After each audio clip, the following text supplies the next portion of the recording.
adjust things. There we are. Thank you for tuning in. This is going to be a quick one. This is literally about my mental health and how I work my scale. I have a scale of -5 to +5. -5 is suicidal, severely depressed and anxious. And +5, well, let's put it this way. 0 is a neutral feeling, which on a good day is how I am most of the time. I don't go into positive numbers very often. So 0 is being like a robot. Neither emotional or emotionless, just blank. 5 on the upper part of the scale is the best feeling I can remember at that point in time. And it's not the happiest feeling, it's feeling the best I have. At the moment, I would say I'm -2.5. -4 is considering suicide at any time. -3 is thinking about suicide a lot. -2 currently is what I'm aiming for, and that is suicide I only think about occasionally during the week.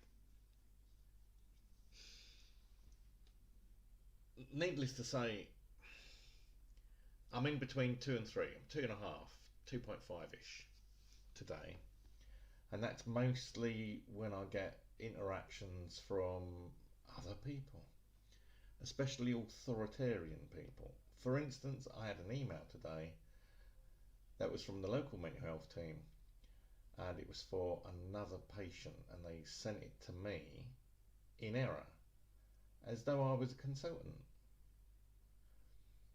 Not sure why.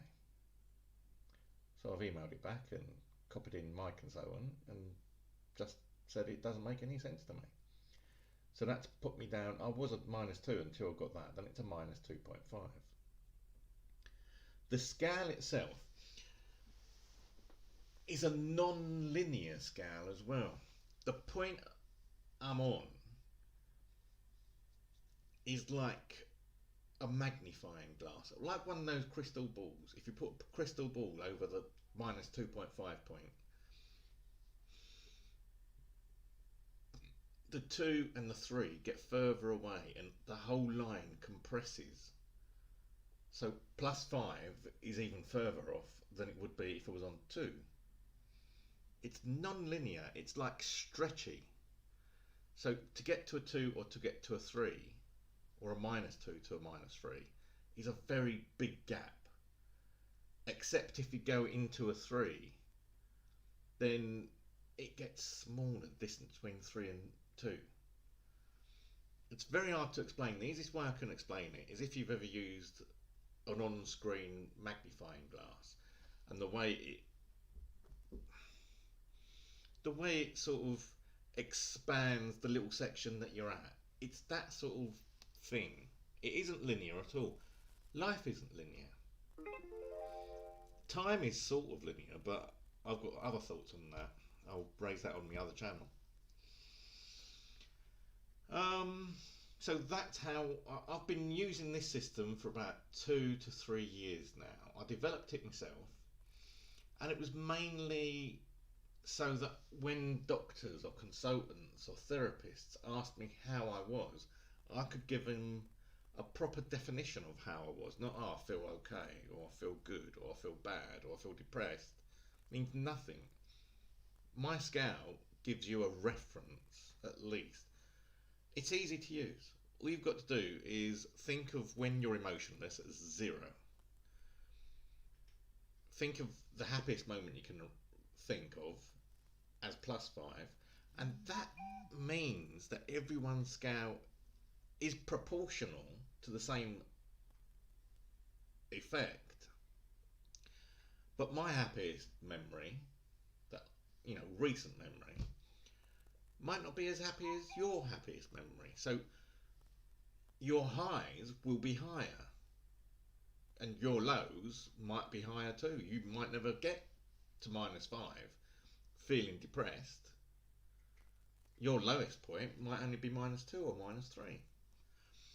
But the possibility of being totally suicidal or severely depressed at -4 and -5 is there still. So if we all adopted this scale and learnt how to use it, then there would be some meaning to how do you feel. On a scale of -5 to +5, how do you feel? I know in consultants and that, they do a 0 to 10, I think it was last time I was there. I'm getting some background noise on this as well. And 0 to 10 is like, well, you're either depressed or you're happy. And there's no sort of... I think it's better to put all the poor bits below 0 and all the good bits above 0. You can be, and I often am, you can be in the minus numbers but still be, have happy moments. But those happy moments don't mean that you're in the bit above 0. It just means you've had happy moments in a -2 bit. So I think if we all adopted the same system, then we'd have a quantitative measure of how people felt. Sort of what David Cameron was trying to do about 10 years ago when he decided to have this happy monitoring, which came to nothing in the end. How happy Britain is. Anyway, I think that just about rounds it up. If there's any questions or comments, please leave them. Like, subscribe, share, talk about this. Mental health needs to be spoken about, not hidden anymore. We all have issues. The richest person on the planet has issues, mental health issues. It's not something that only affects certain sectors of society, it affects everyone. So please do link to this video. Please talk about mental health, and I'll speak to you again shortly. Thank you for watching.